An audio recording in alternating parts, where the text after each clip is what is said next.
আমার টাকা কোথায় বললো? আমার চিকিৎসার টাকা? আরে বাবা, এই যে নাও তোমার টাকা। তুমি অন্ধ ছোট মানুষ, তুমি এতগুলো টাকা নিয়ে কোথায় যাচ্ছ? ভালো করে সামলে রাখো, নয়তো কেউ নিয়ে যেতে পারে। ঠিক আছে আন্টি, কিন্তু এই সেন্টটা মনে হয় আপনার। না না বাবা, এটা আমার না। আমি গরিবের মেয়ে, আমি সোনার চেন কোথায় পাবো? এটা অন্য কারো কাছ থেকে পড়ে গেছে হয়তো। তুমি রাখো, কেউ খুঁজতে আসলে তুমি দিয়ে দিও।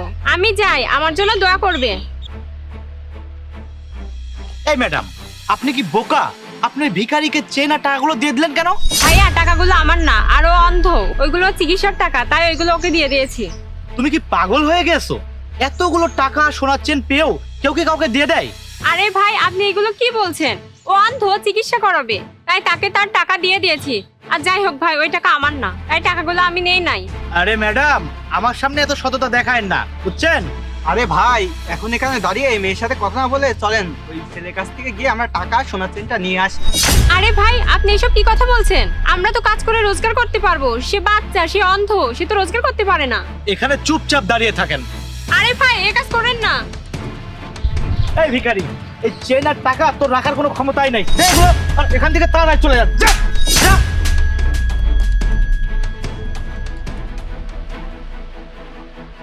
আপনাদের তিনজনের ইন্টারভিউ শেষ। আরে এটা আপনি কি বলছেন? আমাদের ইন্টারভিউ তো এখনো হয়নি, আমরা তো এইমাত্র আসলাম। আর আপনি বলছেন আমাদের ইন্টারভিউ শেষ? কিভাবে ইন্টারভিউ শেষ হলো? হ্যাঁ স্যার, আমাদের তো এখনো ইন্টারভিউ হয়নি। আমি বলছি, দাঁড়াও, আমি আমার ছেলেকে ডাকি। নীরব, বাবা এদিকে এসো তো।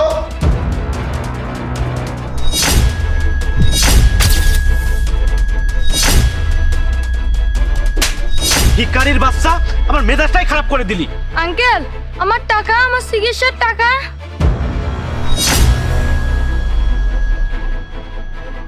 এই ভিখারি, তোর আবার টাকা কিসের? এখানে কোনো টাকা নাই, যা এখান থেকে ফকিন্নি। আঙ্কেল, এই ফোনটা মনে হয় আপনার। আরে ফকিন্নি, তুই আবার আমার ফোন নিয়ে আসিস?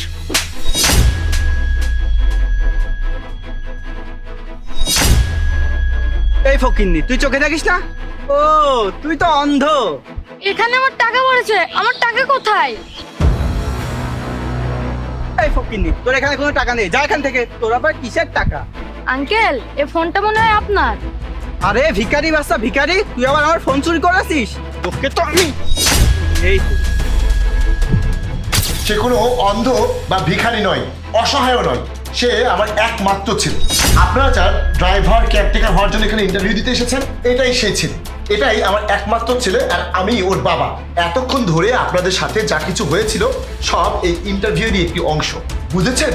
এতক্ষণ যা কিছু হলো তার মাধ্যমে আমি আপনাদের পরীক্ষা নিয়ে দেখছিলাম যে আপনাদের মধ্যে কে কতটুকু ভালো আর কে কতটুকু খারাপ। আর আপনাদের অবগতির জন্য জানাচ্ছি যে এই ইন্টারভিউতে আপনারা দুজন ফেল করেছেন, এই মেয়েটা পাশ করেছে। আরে স্যার, আপনি তো আমাদের ইন্টারভিউ এখনো নেননি, তাহলে কিভাবে আমাদের বিচার করলেন? আমি শুধু এটাই দেখছিলাম যে আপনাদের মানবিকতা, মনুষ্যত্ববোধ কতটা আছে। আমি যে আমার ছেলের দায়িত্ব আপনাদের উপরে তুলে দেব, আমাকে তো জানতে হবে যে আপনারা কেমন। আচ্ছা, আপনাদের কি লজ্জা করে না একটা বাচ্চা ছেলের উপরে এইভাবে নির্যাতন করতে? আপনাদের ভিতরে মনুষ্যত্ব বলতে কিচ্ছু নেই। একটা অন্ধ মানুষ যে কিনা তার চোখের চিকিৎসার জন্য টাকা নিয়ে যাচ্ছিল, আপনারা সেই টাকাটা কেড়ে নিয়েছেন, তার উপরে অত্যাচার করেছেন, নির্যাতন করেছেন। লজ্জা লাগে না আপনাদের?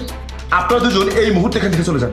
স্যার, আমাকে একটা সুযোগ দিন, আমি ভুল করেছি, আমি মানছি, আমি আর কখনো এমন করবো না স্যার। জি স্যার, আর একটা সুযোগ দিন, এমন ভুল আর কখনো হবে না। আমি আপনাদের তিনজনকে ডেকেছিলাম কারণ আমার ছেলের জন্য তিনজনকেই প্রয়োজন ছিল। ওর জন্য একজন আয়া প্রয়োজন, একজন ড্রাইভার প্রয়োজন, আর একজন কেয়ারটেকার প্রয়োজন। আপনারা যদি সৎ হতেন আপনাদের তিনজনকেই আমি এখানে চাকরি দিতাম, কিন্তু না, আপনারা দুজন ফেল করেছেন। আপনারা এখান থেকে এই মুহূর্তে চলে যান। অভিনন্দন আপনাকে। ধন্যবাদ স্যার।